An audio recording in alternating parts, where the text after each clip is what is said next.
இன்றைய திருப்பலி வாசகங்கள். பாஸ்கா 6ஆம் வாரம் வெள்ளிக்கிழமை. முதல் வாசகம். இந்நகரத்தில் எனக்குரிய மக்கள் பலர் இருக்கின்றனர். திருத்தூதர் பணிகள் நூலிலிருந்து வாசகம். அதிகாரம் 18, இறைவார்த்தைகள் 9 முதல் 18 முடிய. பவுல் கொரிந்து நகரில் இருந்தபோது இரவில் ஆண்டவர் பவுலுக்கு காட்சியில் தோன்றி, அஞ்சாதே, பேசிக்கொண்டே இரு, நிறுத்தாதே, ஏனெனில் நான் உன்னோடு இருக்கிறேன். எவரும் உனக்கு தீங்கிழைக்க போவதில்லை.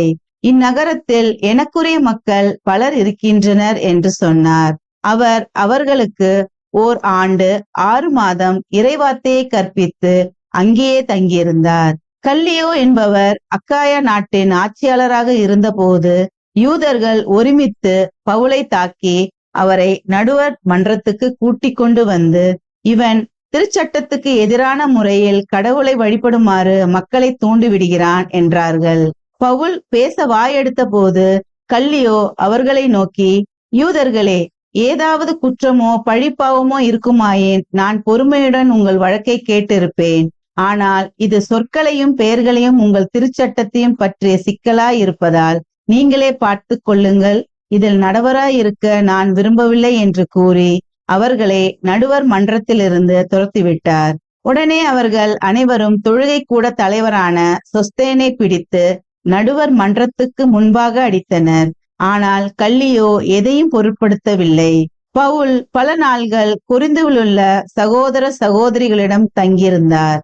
அவர்களிடமிருந்து விடை பெற்று கொண்டு தன் நேர்த்திக்கடனை நிறைவேற்ற கெங்கிரேயா நகரில் முடிவெட்டி கொண்டு அக்கில்லா, பிரிஸ்கில்லா ஆகியோருடன் சிரியாவுக்கு கப்பலேறினார். ஆண்டவரின் அருள்வாக்கு. இறைவனுக்கு நன்றி. பதிலுரை பாடல்.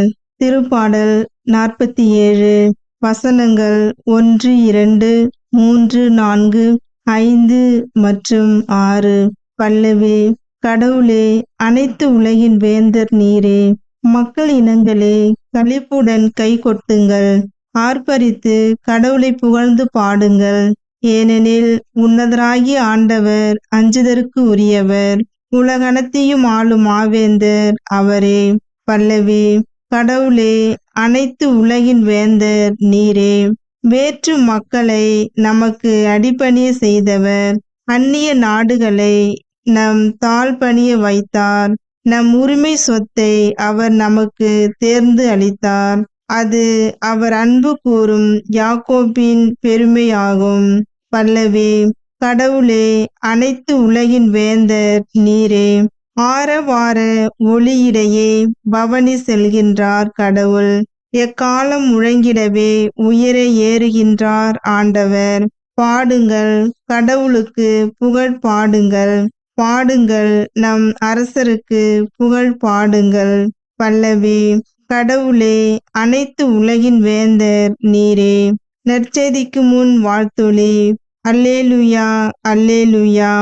மெஸ்ஸியா பாடுபட்டு இறந்தோரிடமிருந்து உயிர்த்தெழுந்து மாட்சிமை அடைய வேண்டும். அல்லேலுயா, அல்லேலுயா. நற்செய்தி வாசகம். உங்கள் மகிழ்ச்சியை யாரும் உங்களிடமிருந்து நீக்கிவிட முடியாது. யோவான் எழுதிய தூய நற்செய்தியிலிருந்து வாசகம்.